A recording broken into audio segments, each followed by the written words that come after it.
How does it happen? Inflation, I'm going to use the Austrian School of Economics. I'm going to use their definition. It is actually an increase in the money supply. So prices don't necessarily have to go up to have inflation. It's just the money supply getting bigger. Now, the more common definition is, in fact, prices going up.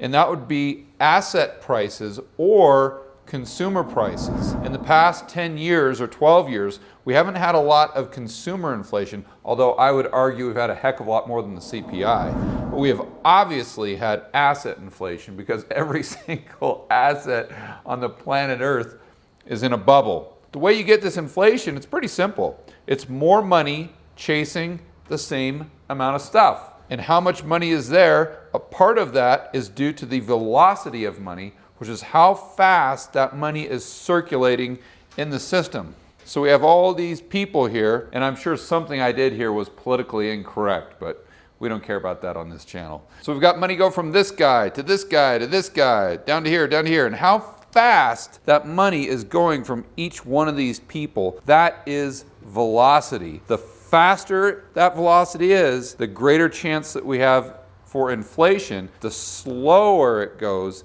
the less chance we have for inflation, the greater chance that we have for deflation. And all this sets the foundation for the rest of the video. Just wait and see. Why experts say inflation is unavoidable. Step number 2, we're going to get into the specific reasons. And like deflation, the inflationists think there's 2 main reasons: debt and assets, and foreign-owned USD, United States dollars. If you didn't see that deflation video that I did, you got to check that out. We'll put a link below. But basically, all the debt in the United States, the consumer debt, the government debt, the corporate debt, and the debt outside of the United States, denominated in dollars, is at all-time highs. Asset prices, stocks, bonds, real estate, at all-time highs. And remember, like I say in every video, the U.S. economy is built on debt, asset prices, and confidence. And as we know from step number 1, the amount of dollars and the velocity in the system is extremely important. So if we've got a lot of dollars that are owned outside of the United States, that means the U.S. government, the Federal Reserve, and the United States consumer aren't in total control of the amount of money or how fast that money moves within the United States economy. And check out this chart. It goes back to 1952, and it's a chart of the average household net worth in relationship to GDP. So you see, going back to 1952 all the way till we get to 1971, and I highlighted that because that's when we went off the gold standard. The household net worth to GDP was right around 350%. And in the 70s, it drops down, and I wanted to highlight that as well. By the time we get to the end of the 70s, household net worth dropped down to 300%, substantially below its historic mean. This would lead you to believe that inflation or hyperinflation, like we almost had in the 1970s, definitely decreases the amount of household wealth. Then we get to 1981, and in the 80s, we found that we could start expanding credit to everybody. That's when Greenspan became head of the Federal Reserve. And he saw, oh, if I drop interest rates artificially low, it actually has a booming effect on the economy. And if I can create asset prices that go up high, we'll have what they call a trickle-down effect into the rest of the economy. So he creates artificially low interest rates that result in the dot-com bubble. What's interesting about the dot-com bubble, a lot of people don't know this, is it wasn't just about asset prices. That Greenspan was actually worried about Y2K, and he was trying to keep interest rates low as kind of a buffer. And as we know, the dot-com bubble burst and all that debt came out of the system. So Greenspan went right back to the old playbook, dropped interest rates to create another bubble. Dropping those interest rates artificially low was the catalyst that gave us the housing bubble in 2006. And you'll notice that that bubble was a little bit higher. But sure enough, that popped as well. We came crashing down all the way to 2012. And now we're way higher than we were in the housing bubble and the dot-com bubble because we are in the everything bubble. So household net worth in relation to GDP right now is at an all-time high. So you may say, George, well, that's great news, but not really, because as you guys know from watching this channel, incomes, especially on the lower end, don't normally increase. They generally stay consistent with inflation. And I want you to look at this chart and see what we have here. Starting at 1952, we've got almost the exact same historic trend line that we have for what? That housing chart that I always use, meaning that household net worth mean reverts, just like housing does. So if there was extreme pain in this recession, and even more pain in this recession, how much pain are we going to have in the recession that brings down the everything bubble and brings that household net worth down to its historic average? So what the inflationists say is, listen, we've got asset prices at all-time highs, we've got the everything bubble, we've got debt at all-time highs. That's what's leading to this, and that's a result of Fed printing money. If you throw up a chart of the money supply and how it's grown since 1980, it's almost a straight up hockey stick. So their rationale is, if the Fed keeps printing more and more and more money, how much money are they going to have to print the next time they try to reinflate a bubble? And the more money they print, the larger the money supply. And the money supply is at the heart of this all.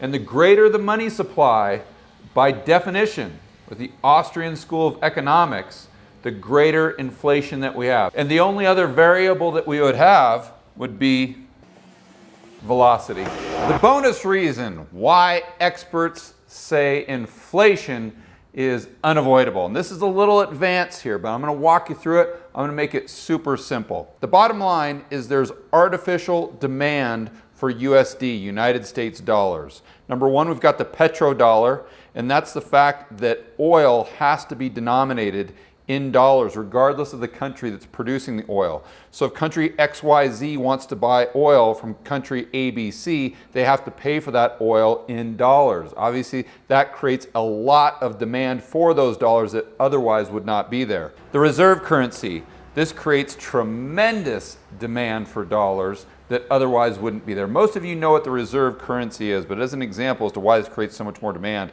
a lot of the central banks will keep their reserves, or a lot of the reserves, in United States dollars. The euro dollar, most people don't talk about this a lot, and if you've heard of the euro dollar, you're probably kind of sketchy as to what it actually is. It's really quite simple. You've got the United States right here, and there's all this money in the United States, all these dollars, but there's also dollars outside of the United States. And these dollars are in banks, and they're in deposit accounts. So those banks outside of the United States, they're fractional reserve just like our banks are. So they can take these dollars and they can lend them out, and this creates more dollars outside of the United States. These are called euro dollars. And unfortunately, a lot of these euro dollars will go to buy derivatives like mortgage-backed securities. And I'm not going to get too much into the weeds right now, but believe it or not, they will take these dollars outside of the US system. They'll create derivatives from the dollars. They'll also create derivatives from the derivatives that are purchased from the dollars. So you've got derivatives on top of derivatives on top of derivatives. It gets crazy, crazy really fast, but that's for another video. The bottom line are these euro dollars that exist outside of the US banking system create a tremendous amount of liabilities denominated in dollars, and that creates artificial demand. And one thing I wanted to point out, that there's actually more debt in the world than there is actual money. So that's a great argument that the inflationists use, that in order to pay this debt, you actually have to print more money. You don't even have a choice. All right, going back over here, what this artificial demand for United States dollars does is it allows the US to take on huge amounts of debt, and we get cheaper goods. So the net effect of that is Americans live way beyond their means. Another unintended consequence that's really terrible is it creates war and military spending because of this petrodollar.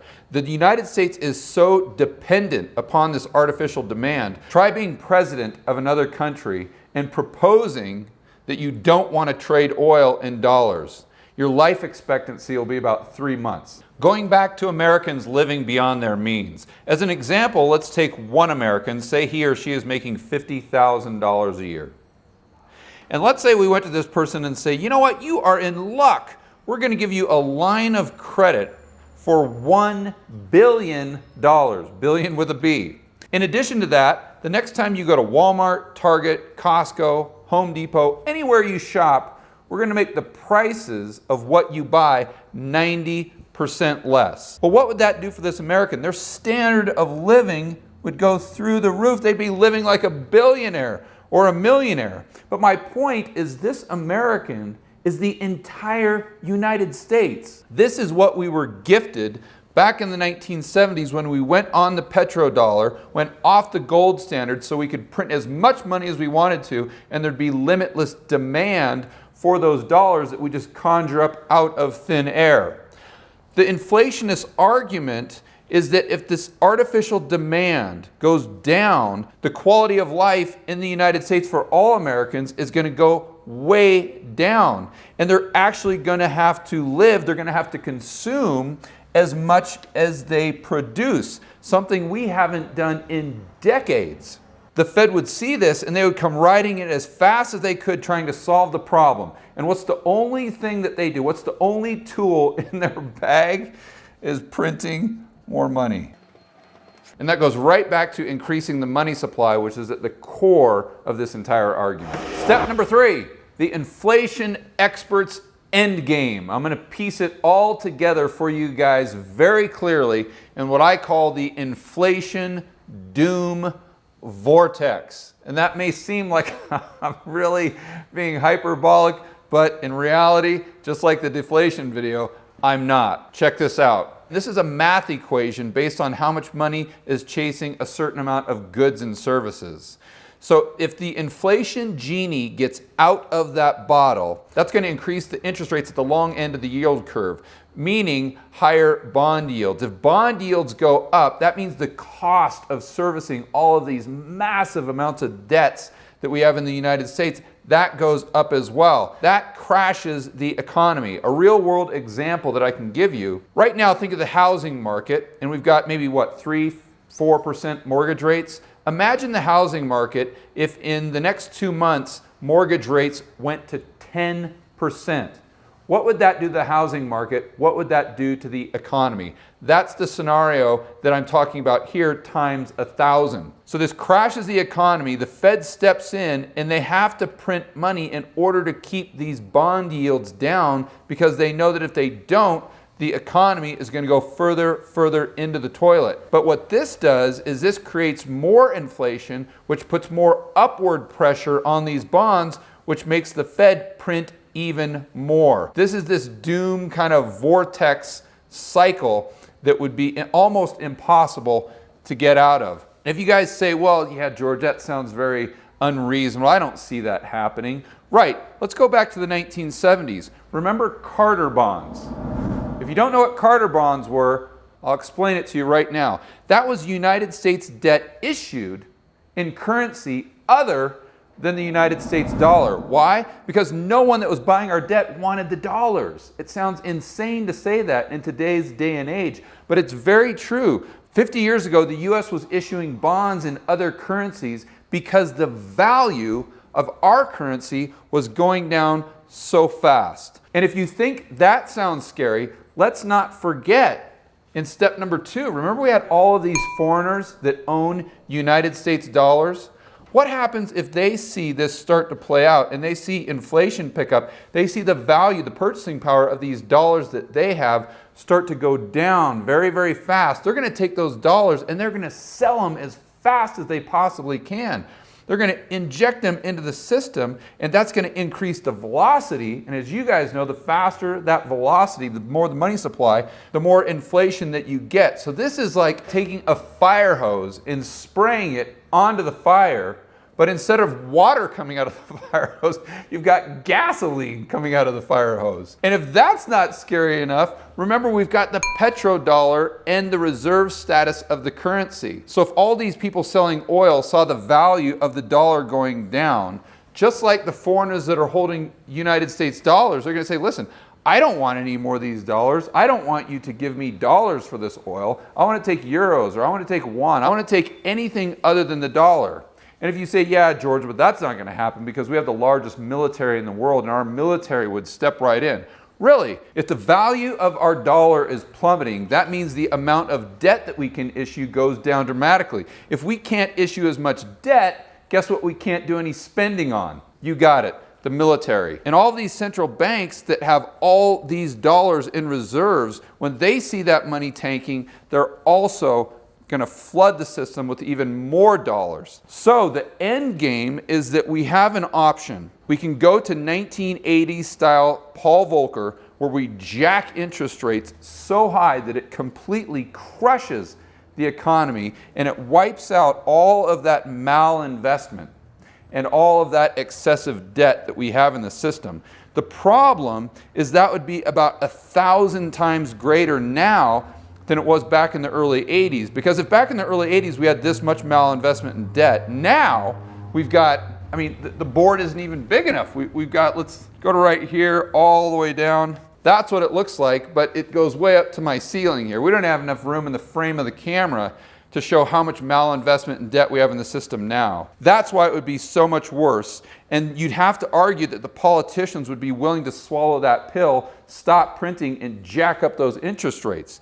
Because the only other option, once they paint themselves into that corner, is hyperinflation. And I'm not talking about the hyperinflation in the 1970s. I'm talking about hyperinflation of Weimar Germany, Argentina, and Venezuela. I've got two pieces of advice for you. Number one is make sure you own gold, for sure. And number two is check out this content right here. It shows you the flip side of this argument, which is deflation, and I will see you on the next video.